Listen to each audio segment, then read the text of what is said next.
Hi ಸ್ಪರ್ಧಾರ್ಥಿಗಳೇ, Hindi notification ಬಗ್ಗೆ ತಿಳ್ಕೊಂಡು ಬನ್ನಿ. ಹಿಂದಿ ನೋಟಿಫಿಕೇಶನ್ ಏನಂದರೆ, ಯುರೇನಿಯಂ ಕಾರ್ಪೊರೇಷನ್ ಆಫ್ ಇಂಡಿಯಾ ಲಿಮಿಟೆಡ್ನಲ್ಲಿ ಖಾಲಿ ಇರುವ, ಅಂದರೆ ಜಾರ್ಖಂಡ್ ಮೈನ್ಸ್ನಲ್ಲಿ ಖಾಲಿ ಇರುವ ವಿವಿಧ ರೀತಿಯ ನೇಮಕಾತಿಯನ್ನು ಕರೆದಿದ್ದು. ನೋಡಿರಿ ಯಾವ ರೀತಿ ಅಪ್ಲಿಕೇಶನ್ ಹಾಕಬೇಕು ಮತ್ತು ಎಷ್ಟು ಪೋಸ್ಟ್ ಖಾಲಿ ಇದಾವೆ ಅಂತ ನೋಡೋಣ ಬನ್ನಿ. ನೋಡಿರಿ, ರಿಕ್ವೈರ್ಮೆಂಟ್ ಆಫ್ ಪ್ರೊಫೆಷ್ನಲ್ಸ್ ಅಂತೇಳಿ, ಅಂದರೆ ಹುದ್ದೆ ವೈಸ್ ವೇಕೆನ್ಸಿಗಳು ಖಾಲಿ ಇದಾವೆ. ಇನ್ನು ಅಪ್ಲಿಕೇಶನನ್ನು ಆನ್ಲೈನ್ ಮೂಲಕ ಹಾಕಬೇಕಾಗಿರ್ತದೆ. ನೋಡಿರಿ, ಅಫಿಷಿಯಲ್ ವೆಬ್ಸೈಟ್ ಆದ www.uraniumcorporation.limited ಅಪ್ಲಿಕೇಶನನ್ನು ಹಾಕ್ಬೋದು. ಅಪ್ಲಿಕೇಶನ್ನ 20/4/2026 ಪ್ರಾರಂಭವಾಗಿದ್ದು, ಕೊನೆಯ ದಿನಾಂಕ ಬಂದುಬಿಟ್ಟು 19/5/2026 ಕೊನೆಯ ದಿನಾಂಕ ಆಗಿರ್ತದೆ. ಇನ್ನು ನೋಡಿರಿ ಯಾವ ರೀತಿ ವೇಕೆನ್ಸಿಗಳು ಖಾಲಿ ಇದಾವೆ ಮತ್ತು ಸ್ಯಾಲ್ರಿ ಯಾವ ರೀತಿ ಐತಿ ಹುದ್ದೆ ವೈಸ, ಮತ್ತು ಪೋಸ್ಟ್ ಎಷ್ಟು ಖಾಲಿ ಇದಾವೆ ಮತ್ತು ಏಜ್ ಲಿಮಿಟ್ ಬಗ್ಗೆ ನೋಡೋಣ. ನೋಡಿರಿ, ನೋಡೋಕ್ಕಿಂತ ಮುಂಚೆ ಇನ್ನೂ ಯಾರು ನಮ್ಮ ಚಾನಲ್ಗೆ ಸಬ್ಸ್ಕ್ರೈಬ್ ಆಗಿಲ್ಲ, ದಯವಿಟ್ಟು ಸಬ್ಸ್ಕ್ರೈಬ್ ಮಾಡ್ಕೊಳ್ಳಿ. ಮುಂದೆ ಯಾವುದೇ ಜಾಬ್ ಬಗ್ಗೆ ನಾನು ತಿಳಿಸಿದಾಗ ನಿಮಗೆ ಪಾರ್ಟ್ ಟೈಮ್ ನೋಟಿಫಿಕೇಶನ್ ಮೂಲಕ ತಿಳಿದು ಬರುತ್ತದೆ. ನೋಡಿರಿ, ಮೊದಲನೇದಾಗಿ ಯಾವ ರೀತಿ ವೇಕೆನ್ಸಿ ಖಾಲಿ ಐತಂದ್ರೆ, ಪೋಸ್ಟ್ ನೇಮ್ ಬಂದುಬಿಟ್ಟು ಅಸಿಸ್ಟೆಂಟ್ ಮ್ಯಾನೇಜರ ಅಕೌಂಟ್ಸ್ ಬಗ್ಗೆ ಐತಿ. ನೋಡಿರಿ, ಸ್ಯಾಲ್ರಿ ಬಂದುಬಿಟ್ಟು 40,000ದಿಂದ 1,40,000ವರೆಗೂ ಸ್ಯಾಲ್ರಿ ಸಿಗ್ತತಿ. ಅದೇ ರೀತಿ ಇದು SC ಅಭ್ಯರ್ಥಿಗಳಿಗೆ ಮಾತ್ರ ಒಂದು ಪೋಸ್ಟ ಖಾಲಿ ಐತಿ. ಇನ್ನು ಮ್ಯಾಕ್ಸಿಮಮ್ ಏಜ್ ಲಿಮಿಟ್ ಅಂದ್ರೆ 30 ವರ್ಷದ ಒಳಗಿನ ಅಭ್ಯರ್ಥಿ ಈ ಹುದ್ದೆಗೆ ಅಪ್ಲಿಕೇಶನನ್ನು ಹಾಕ್ಬೋದಾಗಿರ್ತದೆ. ಇನ್ನು ಅಭ್ಯರ್ಥಿಗೆ ತನ್ನದೇ ಆದ ವರ್ಕ್ ಎಕ್ಸ್ಪೀರಿಯೆನ್ಸ್ ಅಂದರೆ ರಿಲೆವೆಂಟ್ ಫೀಲ್ಡ್ನಲ್ಲಿ ಅಭ್ಯರ್ಥಿ 2 ವರ್ಷದ ವರ್ಕ್ ಎಕ್ಸ್ಪೀರಿಯೆನ್ಸನ್ನು ಹೊಂದಿರಬೇಕಾಗಿರ್ತದೆ. ಇನ್ನು 2ನೇ ಪೋಸ್ಟ್ ಬಂದುಬಿಟ್ಟು ಅಡಿಷ್ನಲ್ ಮ್ಯಾನೇಜರ. ಈ ಸ್ಯಾಲ್ರಿ ಬಂದುಬಿಟ್ಟು 60,000ರಿಂದ 1,80,000 ರೂಪಾಯಿ ಸ್ಯಾಲ್ರಿ ಸಿಗ್ತದೆ. ಇನ್ನು ಇದರಲ್ಲಿ ಒಂದು ವೇಕೆನ್ಸಿ ಖಾಲಿ ಐತಿ, ಅದು OBC ಅಭ್ಯರ್ಥಿಗೆ. ಇನ್ನು ಏಜ್ ಲಿಮಿಟ್ ಬಂದುಬಿಟ್ಟು 35 ವರ್ಷದ ಒಳಗಿನ ಅಭ್ಯರ್ಥಿ ಈ ಹುದ್ದೆಗೆ ಅಪ್ಲಿಕೇಶನನ್ನು ಹಾಕ್ಬೋದು. ಇನ್ನು ಅದೇ ರೀತಿ ವರ್ಕ್ ಎಕ್ಸ್ಪೀರಿಯೆನ್ಸ್ ಬಂದುಬಿಟ್ಟು 9 ವರ್ಷದ ವರ್ಕ್ ಎಕ್ಸ್ಪೀರಿಯೆನ್ಸನ್ನು ಅಭ್ಯರ್ಥಿ ಹೊಂದಿರಬೇಕಾಗಿರ್ತದೆ. ಇನ್ನು 3ನೇದು ನೋಡಿರಿ, ಮ್ಯಾನೇಜರ್ ಅಕೌಂಟ್ಸ. ಇದರಲ್ಲಿ 70,000ದಿಂದ 2,00,000ವರೆಗೂ ಸ್ಯಾಲ್ರಿ ಇರ್ತದೆ. ಇದು ಒಂದು ವೇಕೆನ್ಸಿ ಖಾಲಿದ್ದು, ಇದು OBC ಅಭ್ಯರ್ಥಿಗೆ ಮೀಸಲಾತಿ ಐತಿ. ಇದರಲ್ಲಿ 40 ವರ್ಷದ ಒಳಗಿನ ಅಭ್ಯರ್ಥಿ ಈ ಹುದ್ದೆಗೆ ಅಪ್ಲಿಕೇಶನನ್ನು ಹಾಕ್ಬೋದಾಗಿರ್ತದೆ. ಇನ್ನು ವರ್ಕ್ ಎಕ್ಸ್ಪೀರಿಯೆನ್ಸ್ ಬಂದುಬಿಟ್ಟು 12 ವರ್ಷದ ವರ್ಕ್ ಎಕ್ಸ್ಪೀರಿಯೆನ್ಸನ್ನು ಅಭ್ಯರ್ಥಿ ಹೊಂದಿರಬೇಕಾಗಿರ್ತದೆ. ಇನ್ನು ಅದೇ ರೀತಿ ಈ ಹುದ್ದೆಗೆ ಅಪ್ಲಿಕೇಶನ್ ಹಾಕಬೇಕಾದ್ರೆ ಅಭ್ಯರ್ಥಿ ಯಾವ ರೀತಿ ಕ್ವಾಲಿಫಿಕೇಷನನ್ನು ಹೊಂದಿರಬೇಕಂದ್ರೆ, ನೋಡಿರಿ, ಅಭ್ಯರ್ಥಿ ಚಾರ್ಟೆಡ್ ಅಕೌಂಟೆಂಟನ್ನು institute of chartered accounts of India ಅಥವಾ cost accountant of institute of cost accounts of ಇಂಡಿಯಾದಲ್ಲಿ ಅಭ್ಯರ್ಥಿ ಮುಗಿಸಿರ್ಬೇಕಾಗಿರ್ತದೆ. ಇನ್ನು ಅಭ್ಯರ್ಥಿಗೆ ನೋಡಿರಿ, ರಿಲೆವೆಂಟ್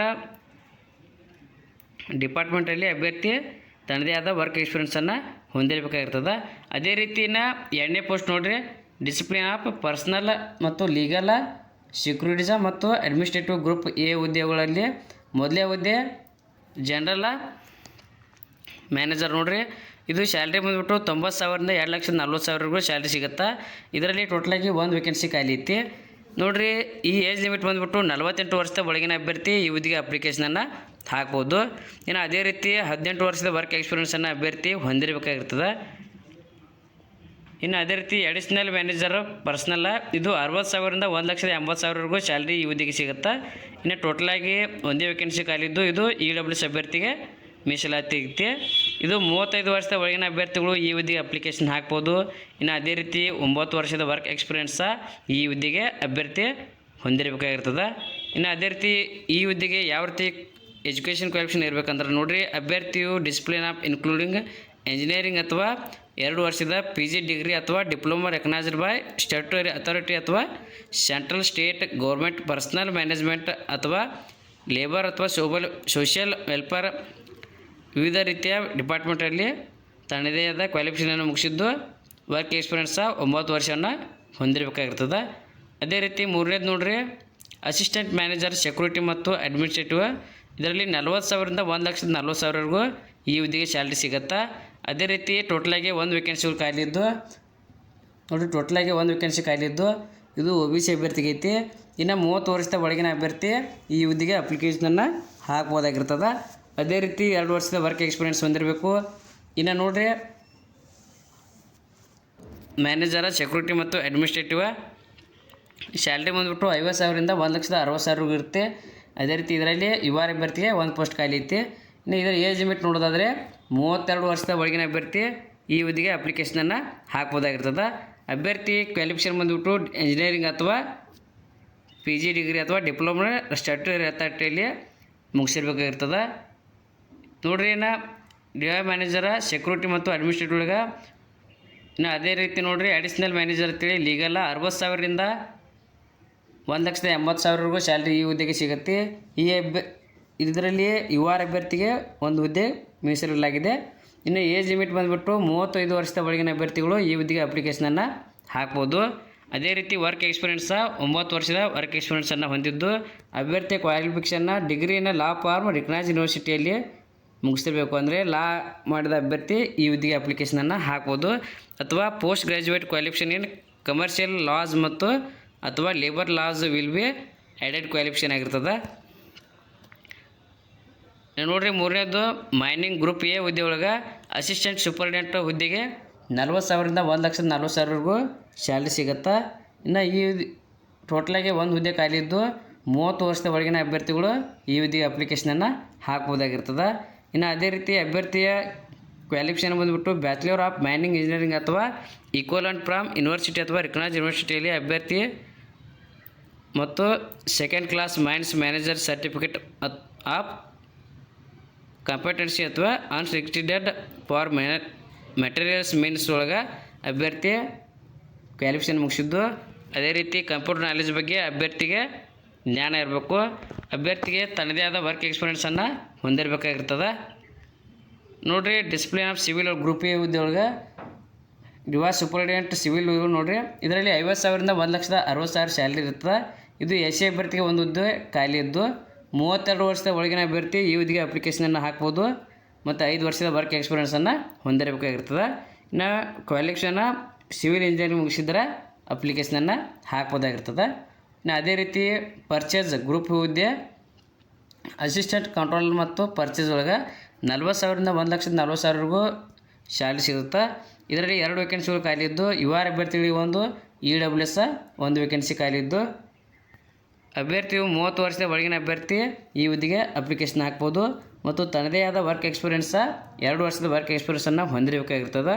ಈ ಅಭ್ಯರ್ಥಿಯು ಇಂಜಿನಿಯರಿಂಗ್ ವಿತ್ ಡಿಪ್ಲೊಮಾನ ಮಾಡಿದ ಮೆಟೀರಿಯಲ್ಸ್ ಮ್ಯಾನೇಜ್ಮೆಂಟ್ ಅಥವಾ degree in any discipline 2 years PG degree ಮಾಡಿದರೆ ಅಪ್ಲಿಕೇಶನನ್ನು ಹಾಕ್ಬೋದಾಗಿರ್ತದೆ. ಅದೇ ರೀತಿ ಡಿವೈ ಕಂಟ್ರೋಲರ್ ಮತ್ತು ಪರ್ಚೇಸ್ 50,000ರಿಂದ 1,60,000 ಸ್ಯಾಲ್ರಿ ಇದ್ದು ಇದರಲ್ಲಿ 2 ಪೋಸ್ಟ್ ಖಾಲಿ ಇದ್ದಾವೆ. ನೋಡಿರಿ ಯುವ ಅಭ್ಯರ್ಥಿಗಳಿಗೆ ಒಂದು OBC ಅಭ್ಯರ್ಥಿಗಳಿಗೆ ಒಂದು ಟೋಟಲಾಗಿ 2 ವೇಕೆನ್ಸಿಗಳು ಖಾಲಿ ಇದ್ದಾವೆ. ಇನ್ನು ಏಜ್ ಲಿಮಿಟ್ ಬಂದುಬಿಟ್ಟು 32 ವರ್ಷದ ಒಳಗಿನ ಅಭ್ಯರ್ಥಿ ಅಪ್ಲಿಕೇಶನ್ ಹಾಕಬೇಕು. ಇನ್ನು 5 ವರ್ಷ ವರ್ಕ್ ಎಕ್ಸ್ಪೀರಿಯೆನ್ಸನ್ನು ಹೊಂದಿರಬೇಕಾಗಿರ್ತದೆ. ಇನ್ನು ಅದೇ ರೀತಿ 6ನೇ ಉದ್ಯೋಗ ಮೆಡಿಕಲ್ ಸರ್ವಿಸ್ ಒಳಗೆ ನೋಡಿರಿ ಡಿವೈಸ್ ಮ್ಯಾನೇಜರ್ ಮೆಡಿಕಲ್ ಸರ್ವಿಸ್ 50,000ರಿಂದ 1,60,000 ಸ್ಯಾಲ್ರಿ ಇದ್ದು ಟೋಟಲಾಗಿ 2 ವೇಕೆನ್ಸಿಗಳು ಖಾಲಿ ಇದ್ದಾವೆ. ಒಂದು ಯುವ ಅಭ್ಯರ್ಥಿಗೆ ಒಂದು ST ಅಭ್ಯರ್ಥಿಗೆ.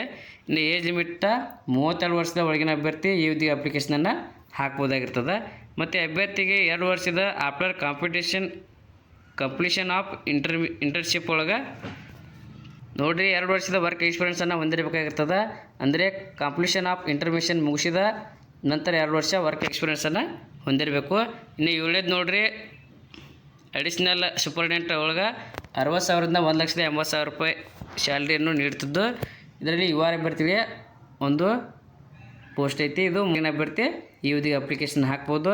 ಅದೇ ರೀತಿ 9 ವರ್ಷದ ವರ್ಕ್ ಎಕ್ಸ್ಪೀರಿಯೆನ್ಸ ಹೊಂದಿರಬೇಕಾಗಿರ್ತದೆ. ಇನ್ನು ಈ ಎಜುಕೇಷನ್ ಕ್ವಾಲಿಫಿಕೇಷನ್ ನೋಡಬೇಕಂದ್ರೆ ಎನ್ವೈರ್ಮೆಂಟಲ್ ಇಂಜಿನಿಯರಿಂಗ್ ಅಥವಾ degree in any other branch of ಇಂಜಿನಿಯರಿಂಗಲ್ಲಿ ಅಭ್ಯರ್ಥಿ ಮುಗಿಸಿದ್ರೆ ಕ್ವಾಲಿಫಿಕೇಷನ್ ಮುಗಿಸಿದ್ರೆ ಈ ಹುದ್ದೆಗೆ ಅಪ್ಲಿಕೇಶನನ್ನು ಹಾಕ್ಬೋದಾಗಿರ್ತದೆ. ನೋಡಿರಿ ಏಜ್ ಎಲೆಕ್ಷನ್ಸ್ ಕೂಡ ಅಪ್ಲೈ ಆಗ್ತದೆ. ನೋಡಿರಿ ಕ್ಯಾಟಗರಿ ವೈಸ್ ಯಾವ ರೀತಿ ಅಂದ್ರೆ ನೋಡಿರಿ ಶೆಡ್ಯೂಲ್ ಕಾಸ್ಟ್ ಅಥವಾ ಶೆಡ್ಯೂಲ್ ಟ್ರೈಬ್ ಅಭ್ಯರ್ಥಿಗೆ 5 ವರ್ಷ ಏಜ್ ರಿಲ್ಯಾಕ್ಸೇಷನ್ ಇರ್ತೈತಿ. ಇನ್ನು ಅದರ್ ಬ್ಯಾಕ್ವರ್ಡ್ ಕ್ಲಾಸಸ್ಗೆ 3 ವರ್ಷ ಏಜ್ ರಿಲ್ಯಾಕ್ಸೇಷನ್ ಇರುತ್ತೆ. ನೋಡಿರಿ ಇನ್ನು ಯಾವ ರೀತಿ ಅಪ್ಲಿಕೇಶನ್ ಹಾಕಬೇಕಂದ್ರೆ ನೀವು ಅಫಿಷಿಯಲ್ ವೆಬ್ಸೈಟಿಗೆ ಹೋಗಿ ಆನ್ಲೈನ್ ಮೂಲಕ ಅಪ್ಲಿಕೇಶನನ್ನು ಹಾಕ್ಬೋದಾಗಿರ್ತದೆ. ಇನ್ನು ಅಪ್ಲಿಕೇಶನ್ ಫೀ ಯಾವ ರೀತಿ ಐತೆ ಅಂದ್ರೆ ನೋಡಿರಿ ಜನರಲ್ ಅಥವಾ UR EWS OBC ಅಭ್ಯರ್ಥಿಗಳಿಗೆ 500 ರೂಪಾಯಿ ಅಪ್ಲಿಕೇಶನ್ ಫೀ ಆಗಿರ್ತದೆ. ಇದನ್ನು ನೀವು ಆನ್ಲೈನಲ್ಲಿ ಪೇಡ್ ಮಾಡಬೇಕು. ಮತ್ತು SC ST EWBD ಮತ್ತು ಫೀಮೇಲ್ ಕ್ಯಾಟಗರಿ ಮತ್ತು ಇಂಟರ್ನಲ್ UCIL ಅಭ್ಯರ್ಥಿಗೆ ಯಾವುದೇ ರೀತಿ ಅಪ್ಲಿಕೇಶನ್ ಫೀ ಇರುವುದಿಲ್ಲ.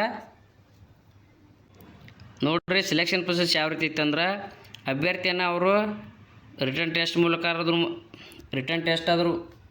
ಟೆಸ್ಟ್ ಆದರೂ ಮಾಡುವ ಮೂಲಕ ಸೆಲೆಕ್ಟ್ ಮಾಡ್ಕೋಬೋದು. ಇಲ್ಲ ಟ್ರೇಡ್ ಟೆಸ್ಟಾ, ಸೈಕಾಮೆಟ್ರಿ ಟೆಸ್ಟಾ, ಮತ್ತು ಗ್ರೂಪ್ ಎಕ್ಸಸೈಸಾ ಅಥವಾ ಪರ್ಸ್ನಲ್ ಇಂಟರ್ವ್ಯೂ ಮತ್ತು combination there for of any other suitable ಅಂದರೆ ಯಾವುದಾದ್ರೂ ಸೆಲೆಕ್ಷನ್ ಮೂಲಕ ಅಭ್ಯರ್ಥಿಯನ್ನು ಸೆಲೆಕ್ಟ್ ಮಾಡ್ಕೋಬೋದು. ಮತ್ತು ಅಭ್ಯರ್ಥಿನ ಶಾರ್ಟ್ ಲಿಸ್ಟಲ್ಲಿ ಕ್ವಾಲಿಫೈ ಮಾಡಲಾಗ್ತದೆ. ನೋಡಿರಿ, ಯಾರ ವಿದ್ಯಾರ್ಥಿನ ಹೊಂದಿದ ಅಭ್ಯರ್ಥಿಗಳು ಅಪ್ಲಿಕೇಶನನ್ನು 19/5 ನೀವು ಅಪ್ಲಿಕೇಶನನ್ನು ಆನ್ಲೈನ್ ಮೂಲಕ ಹಾಕ್ಬೋದಾಗಿರ್ತದೆ. ನೋಡಿ, ಇನ್ನೂ ಯಾರು ನನ್ನ ಚಾನಲ್ಗೆ ಸಬ್ಸ್ಕ್ರೈಬ್ ಆಗಿಲ್ಲ, ದಯವಿಟ್ಟು ಸಬ್ಸ್ಕ್ರೈಬ್ ಮಾಡ್ಕೊಳ್ಳಿ. ಮುಂದೆ ಯಾವುದೇ ಜಾಬ್ ಬಗ್ಗೆ ನಾವು ತಿಳಿಸಿದಾಗ ನಿಮಗೆ ನೋಟಿಫಿಕೇಷನ್ ಮೂಲಕ ತಿಳಿದು ಬರುತ್ತದೆ.